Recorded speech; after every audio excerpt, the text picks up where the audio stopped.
Hello students, today we are here to discuss our chapter number 3. Okay, आज हम अपना chapter 3 discuss करेंगे. इस चैप्टर का नेम है जंतुओं में अनुकूलन. ओके, जंतुओं में अनुकूलन. चलिए इसे स्टार्ट करते हैं. हमारे परिवेश में अनेक प्रकार के जीव जंतु पाए जाते हैं, ठीक है, जो ब्रीथिंग करते हैं. क्लियर? कुछ भूमि में, कुछ जल में, कुछ और जल तथा थल दोनों स्थानों में पाए जाते हैं. भिन्न भिन्न प्रकार के क्षेत्रों में रहने वाले जंतु भी भिन्न भिन्न प्रकार के ही होते हैं, अलग अलग प्रकार के अलग अलग होते हैं. जंतु जिस विशेष परिवेश में रहते हैं उसे उनका वास स्थान कहते हैं. भिन्न भिन्न जंतुओं के वास स्थान भिन्न भिन्न प्रकार के होते हैं. जैसे सांप का वास स्थान बंदर के वास स्थान से और शेर का वास स्थान बंदर के वास स्थान से भिन्न होता है. एक प्रकार के वास स्थान में अनेक प्रकार के जंतु भी रहते हैं. जैसे जंगल में हिरण, शेर, हाथी आदि, या समुद्र में शौक जो आपकी शार्क होती है, वेल होती है, समुद्री घोड़ा आदि सभी रहते हैं. प्रत्येक जंतु की आदतें तथा शारीरिक बनावट उसके परिवेश के अनुकूलन बन जाती है, इसे अनुकूलन कहते हैं. ठीक है, एक विशेष वास स्थान के अनुसार अनुकूलित हुए जंतुओं का किसी अन्य प्रकार के वास स्थान का निर्वाह करना अत्यंत कठिन हो जाता है और कभी कभी असंभव हो जाता है. आइए देखें जंतुओं की शारीरिक रचना तथा उनकी जीवन शैली किस प्रकार उन्हें विभिन्न प्रकार के वास स्थानों में रहने में सहायता करती है. ठीक है, विभिन्न क्षेत्रों के अनुसार जंतुओं को निम्नलिखित भागों में बांटा जा सकता है, उन्हें हम डिवाइड कर सकते हैं. सबसे पहले मैदानी क्षेत्र के जंतु. मैदानी क्षेत्र में तापमान न तो बहुत अधिक होता है और न ही बहुत कम होता है. इन क्षेत्रों में जल भी समुचित मात्रा में मिलता है. इन क्षेत्रों में हाथी, गाय, हिरण, शेर, बंदर आदि जंतु पाए जाते हैं. इन क्षेत्रों में रहने वाले जंतुओं के शरीर पर जो अधिक बालों वाली त्वचा होती है, ज्यादा बाल होते हैं, जो उन्हें वातावरण के अनुसार अनुकूल बनाए रखते हैं. ठीक है, पेड़ों पर रहने वाले बंदरों के हाथ तथा पूंछ बहुत लंबे होते हैं. ओके, जिसकी सहायता से ये क्या करते हैं, पेड़ की एक शाखा से दूसरी शाखा पर छलांग लगाते हैं, कूदते रहते हैं. इस प्रकार हाथी की लंबाई जो लंबी सूंड है तथा जिराफ की लंबी गर्दन उन्हें ऊंचाई पर दूरी पर स्थित भोजन को प्राप्त करने में सहायक होता है. ठीक है, बाघ, शेर आदि अपने नुकीले पंजों की सहायता से शिकार करते हैं. इनके पंजों की संरचना विशेष प्रकार की होती है. घने जंगलों में रहने वाली गिलहरी, चूहे आदि की शारीरिक संरचना उन्हें क्या करती है, पेड़ पर चढ़ने तथा शिकार करने में सहायक होती है. ठीक है, नेक्स्ट आता है हमारा रेगिस्तानी क्षेत्र के जंतु जो रेगिस्तान में रहते हैं. रेगिस्तान क्षेत्र में रेतीली मिट्टी या चट्टानें पाई जाती हैं. ऐसे क्षेत्रों में वनस्पति भी नाम मात्र को ही उपलब्ध होती है. रेगिस्तान क्षेत्रों में पाए जाने वाले जंतुओं में सबसे प्रमुख क्या है, ऊंट है, जिसे हम क्या बोलते हैं, कैमल बोलते हैं. ठीक है, शिप ऑफ डेजर्ट. निम्नलिखित इसके लक्षण हैं. ऊंट के पैर लंबे होते हैं तथा उनके तलवे गद्देदार या चौड़े होते हैं. पेड़ों के ये लक्षण, जो पैर के ये जो लक्षण हैं, उसे मरुस्थल की रेतीली भूमि पर मीलों चलने अथवा दौड़ने में सहायता करते हैं. ऊंट की पीठ पर कुबड़ बना रहा होता है जिसमें भोजन, चर्बी मतलब आपका वसा के रूप में संचित रहता है. भोजन न मिलने पर ऊंट इसी कुबड़ में संचित वसा का उपयोग करता है. ऊंट के ये जो कुबड़ होता है, ये क्या करता है, इसमें अपना खाना और पानी स्टोर कर लेता है ताकि इसे जब भी भूख लगती है वो वहां से ट्रांसफर करके अपना पेट भर लेता है. ओके, ऊंट रेगिस्तान में कई दिनों तक बिना पानी के भी जीवित रह सकता है. यह अपने पेट में स्थित थैलियों में पानी संचित कर लेता है. रेगिस्तान में ऊंट सामान पहुंचाने तथा यातायात के साधन के रूप में बहुत उपयोगी होता है, इसलिए इसे रेगिस्तान का जो है जहाज भी कहा जाता है. ओके, रेगिस्तानी क्षेत्रों में पाए जाने वाले जो अन्य जंतु हैं वो कौन कौन से हैं, बिच्छू है, सांप है, छिपकली आदि. इन क्षेत्रों में दिन बहुत गर्म और रातें बहुत ठंडी होती हैं. इन क्षेत्रों में जंतु दिन के समय विभिन्न स्थानों पर छिपे रहते हैं और रात्रि में भोजन के लिए बाहर निकल जाते हैं. ठीक है, नेक्स्ट आता है आपका पर्वतीय क्षेत्र के जंतु. पर्वतीय क्षेत्र में बहुत ठंड पड़ती है. ऐसे जलवायु में भी जंतु जीवित रहते हैं. वे स्वयं को ठंडे वातावरण में रखने के लिए अनुकूलित कर लेते हैं. ठीक है, पहाड़ों पर भारी हिमपात होता है और तेज बर्फीली हवाएं चलती रहती हैं. यहाँ सूर्य बहुत कम समय के लिए निकलता है.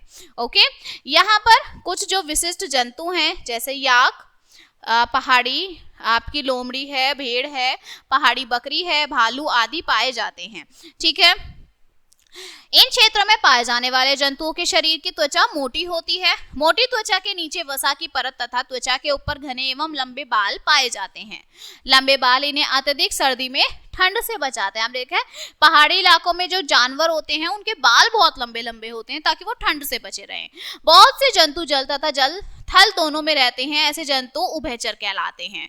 मेंढक एक ऐसा ही जंतु है, जब यह भूमि पर होता है तो यह फेफड़ों से श्वास लेता है, अपने लंग्स से, ठीक है, और जल में अपनी त्वचा से सांस लेता है। मेंढक के अतिरिक्त टोड, कछुआ, मगरमच्छ आदि भी उभयचर जंतु हैं। मेंढक, बत्तख आदि के पंजे छिल्लीदार होते हैं, जिनकी सहायता से ये जल को पीछे धकेलते हुए आसानी से तैरते रहते हैं। मगरमच्छ का शरीर लंबा और पतला होता है। यह अपने पैरों तथा पूंछ की सहायता से जल में क्या करता है, तैरता रहता है, ठीक है। नेक्स्ट, आकाश में उड़ने वाले जंतु। अब आकाश में कौन कौन से जंतु उड़ते हैं? ऐसे जंतु जो अपने जीवन का अधिकांश भाग आकाश में उड़ते हुए बिताते हैं वह नभचर कहलाते हैं। जैसे पक्षी, कीड़े मकोड़े, चमगादड़ आदि नभचर हैं। पक्षियों के शरीर में एक जोड़ी पंख होते हैं, ठीक है, जो उन्हें उड़ने में सहायता करते हैं। इनकी पूंछ इन्हें उड़ते समय दिशा बदलने तथा नीचे उतरने में सहायता करती है। ओके, इनकी छाती की मांसपेशियां बहुत मजबूत होती हैं, जो इनकी पंखों को ऊपर नीचे गति करने में सहायता करती हैं। इनकी हड्डियां हल्की तथा इनके शरीर की आकृति धागा रेखित होती है। इस प्रकार की शारीरिक रचना पक्षियों को उड़ने में सहायक होती है, ठीक है। कुछ पक्षी पंख के होते हैं, ठीक है, हुए भी उड़ नहीं पाते। मतलब कुछ पक्षी ऐसे होते हैं जिनके पंख होते हैं फिर भी नहीं उड़ पाते, जैसे शुतुरमुर्ग, बत्तख, कीवी आदि। उनमें उड़ने वाली पेशियां निष्क्रिय होती हैं। पक्षी को देखने की क्षमता बहुत तीव्र होती है। जो पक्षी होते हैं बहुत अच्छे से मतलब बहुत एकदम सेकंड में देख लेते हैं, ठीक है। ये भूमि पर स्थित भोजन, शिकार आदि को बहुत ऊंचाई से भी देख लेते हैं। पक्षियों के दांत नहीं होते, उनकी चोंच होती है जो उनके भोजन ने अनुकूल होती है, भोजन के लिए वो अनुकूल है, ठीक है। नेक्स्ट, वो पक्षी जो भूमि से दाने आदि चुगकर खाते हैं, उनकी चोंच छोटी, नुकीली और आगे की ओर मुड़ी होती है। ऐसी चोंच इन पक्षियों को मांस चीरने तथा फाड़ने में सहायक होती है। जल में से मछली खाने वाले पक्षियों की चोंच लंबी होती है, जैसे बगुला, किंगफिशर आदि। जो पक्षी जल में से छोटे पौधे तथा कीड़े मकोड़े आदि खाते हैं, उनकी चोंच जो है लंबी होती है, वह चपटी होती है, जैसे कि बत्तख, ठीक है। आगे हम देखते हैं जल और जल के निकट रहने वाले जंतु, जो जल में रहते हैं और उनके पास रहते हैं। जल में रहने वाले जंतुओं को जलीय जंतु कहते हैं। जल में विभिन्न प्रकार के जंतु जैसे मछली, मेंढक, कछुआ, कीड़े मकोड़े आदि रहते हैं। उनके शारीरिक संरचना में कुछ ऐसे गुण होते हैं जो उन्हें जल में रहने के लिए अनुकूल बनाते हैं। शरीर, मछली का शरीर नाव के आकार का होता है। इसके दोनों सिरे नकुले और बीच वाला भाग जो है वो चौड़ा होता है, ठीक है। इस तरह की आकृति को धारा रेखित कहते हैं। धारा रेखित शरीर तैरने में सहायक होता है। ओके, जैसे धारा है ना, ये मछली के शरीर पर पंख होते हैं जिसकी सहायता से वह तैरती है। मछली की पूंछ और पंख पतराव की तरह काम करते हैं। मछली में सांस लेने हेतु फेफड़ों के स्थान पर गलफड़े मतलब गिल्स होते हैं, वो गिल्स से सांस लेती हैं। गलफड़े, पंख तथा धारा रेखित शरीर मछली को जल में रहने के अनुकूल बनाते हैं। ओके, मछली के अतिरिक्त जल में बहुत से कीड़े मकोड़े जैसे जल मकड़ी, वाटर स्कैटर, वाटर बॉटमैन आदि भी होते हैं। इनमें से अधिकांश कीड़े ऑक्सीजन प्राप्त करने के लिए जल की सतह पर आ जाते हैं।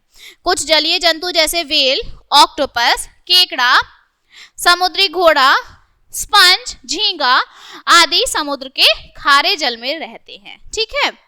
नेक्स्ट आता है हमारा जलीय जंतु। समुद्र में रहने वाले व्हेल एक स्तनधारी जंतु हैं। यह मछली नहीं है।